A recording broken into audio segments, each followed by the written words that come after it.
அடுத்து மூன்றாவது என்ன அப்படின்னு பார்த்தீங்கன்னா கருஞ்சீரகம். ஸோ கருஞ்சீரகத்தை வந்து நம்ம எப்படி எடுக்கணும் அப்படின்னா, நார்மலா கருஞ்சீரகம், ஓமம், வெந்தயம். ஸோ இது கருஞ்சீரகம் 1 பங்கு அப்படின்னா ஓமம் 1/2 பங்கு, வெந்தயம் 1/4 பங்கு எல்லாத்தையும் ஃப்ரை பண்ணிட்டு பவுடர் பண்ணிக்கணும்.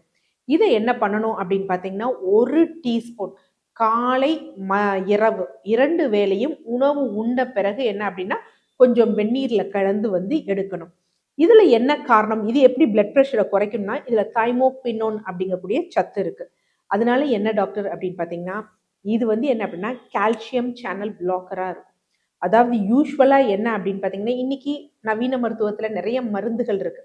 ஸோ அது வந்து என்ன அப்படின்னா நிஃபிடிஃபின் அந்த மாதிரி மருந்துகள்லாம் என்ன அப்படின்னா இந்த விதத்துல தான் செயல்படுது. இது என்ன பண்ணும் அப்படின்னா, நம்ம அந்த இரத்த நாளங்கள் இருக்கு பார்த்தீங்களா, இரத்த நாளத்துல நீர் தேவையில்லாமல் அதிகமாக தேங்கி நிற்குது பார்த்தீங்களா, அதை வந்து வெளியேற்றி அப்போ வந்து அதுல இருக்க அதை வந்து ஈஸியா வந்து அகலப்படுத்தி விடும். அந்த ஃப்ளூயிடோட இது குறையும் பொழுது, அந்த விஸ்காசிட்டி இதெல்லாம் குறையும் பொழுது ரத்த ஓட்டம் சீராக வந்திருக்கும். ஸோ அந்த வகையில தான் இது ஹெல்ப் பண்ணும். அடுத்து 4வது என்ன அப்படின்னு பார்த்தீங்கன்னா